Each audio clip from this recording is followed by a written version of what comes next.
All right, so welcome again to Military Guna TV, and you guys know that I cannot go a day without stats. I can't go a day without stats. There's not a day that I cannot involve statistics in anything that I do. It's paramount. It's a part of football. It's essential to the world of football and and how football is being viewed right now. So, guys, we're going to go into the midfield trio, and the question is actually the midfield our biggest problem?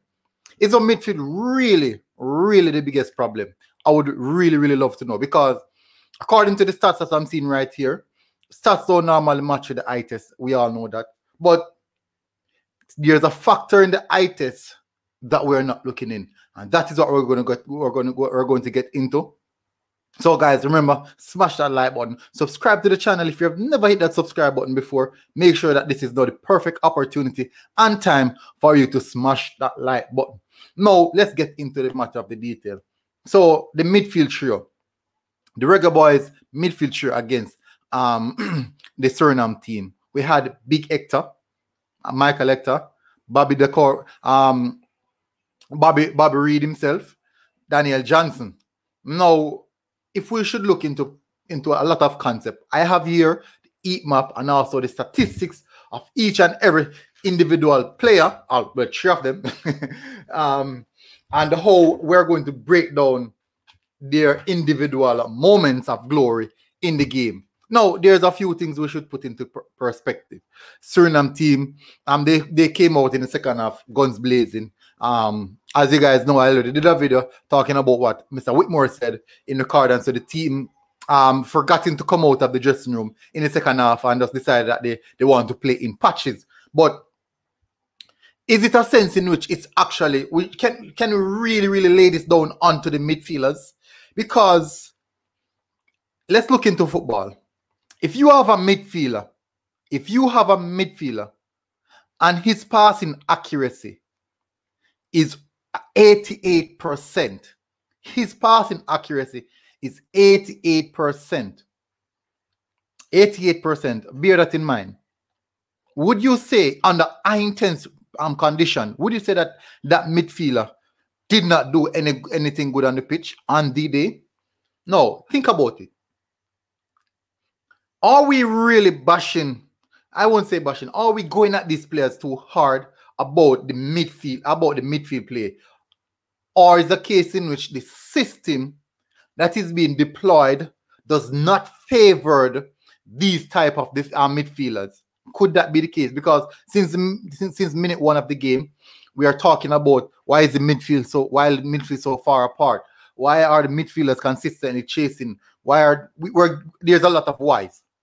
But what if these guys are playing based off the system that was put in place, based off the coach instruction that they should play in this particular way?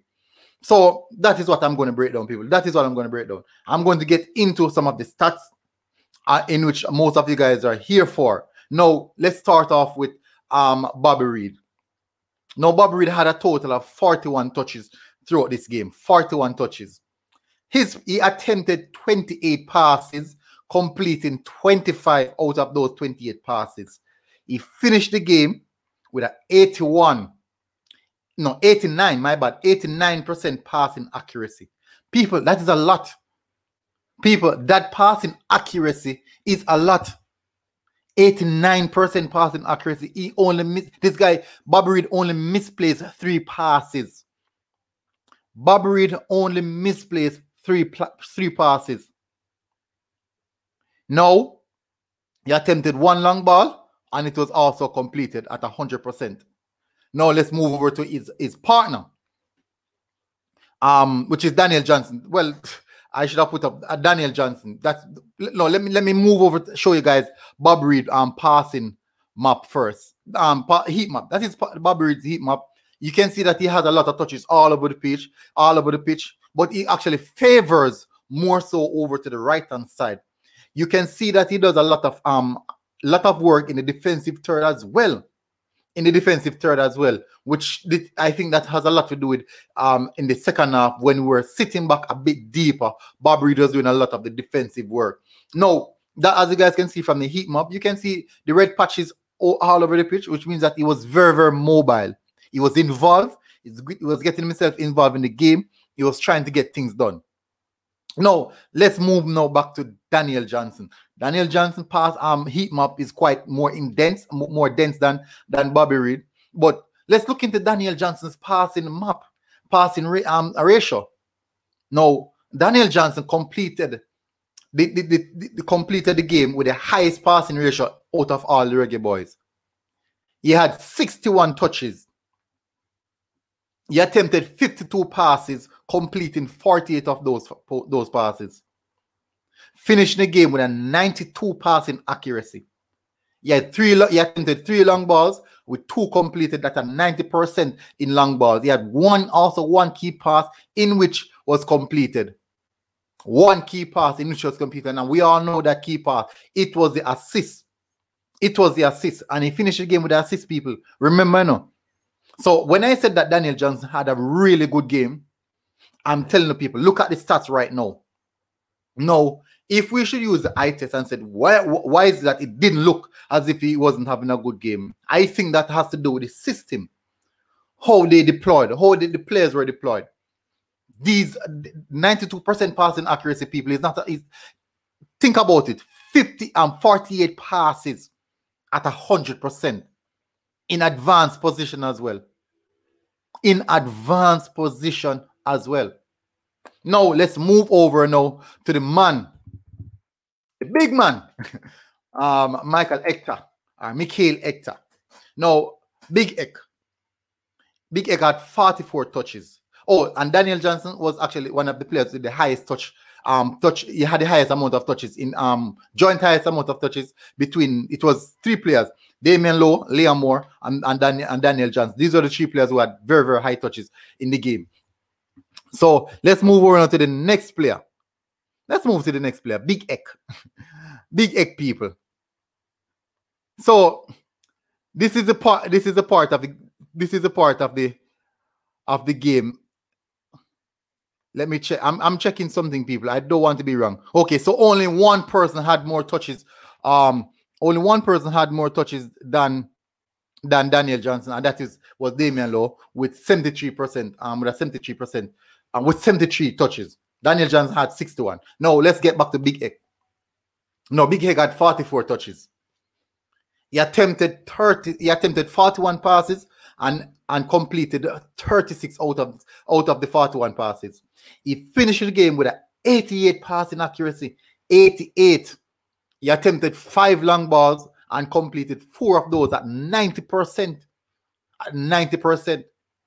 He averages 91% passing accuracy. Between the long with the long ball, inclusive of the normal passes and long ball. But in total, his passing accuracy for just the passes alone is 88%. So Hector 88%, Bobby Reid 89%, Daniel Johnson 92%. People, these are high passing ratio. High, very, very high passing ratio. So why is it that they don't look that good playing together? Why don't they look that look that good playing together? These are clean passers of the ball, accurate passers of the ball, technical players. With those passing accuracy, you must be a technical player with that type of passing accuracy. These guys have the highest passing ratio through the entirety of the team. These guys have the highest passing ratio throughout the entirety of the team. But let's look at it now. The midfield trio, they have a total of 121 pass attempted. They have a total of 146 touches. Now, total pass completed was 109. That's between all 3 of them.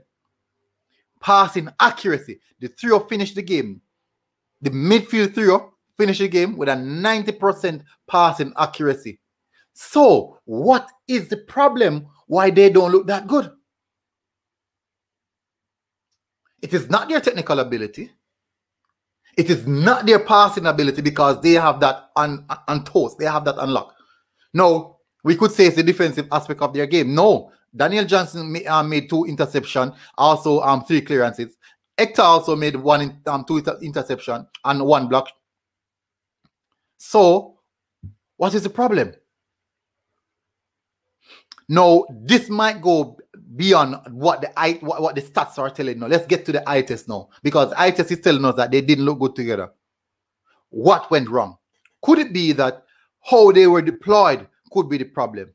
What if the system that is being used is not the best system to get the best out of these midfielders? And that is the reason we see the likes of Leon Bailey not getting the best out of Leon Bailey. Not much chance being created. The mere fact that we sit back so deep in our own half in the second half is an idea that we shouldn't be doing that. We shouldn't be doing that.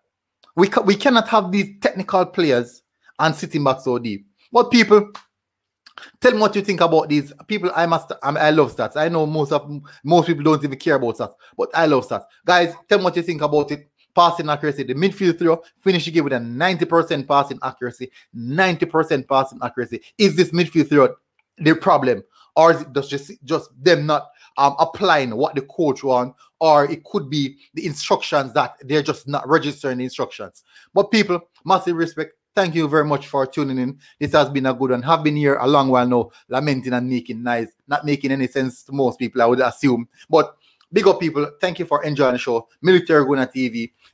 Make sure, guys, you smash the like button.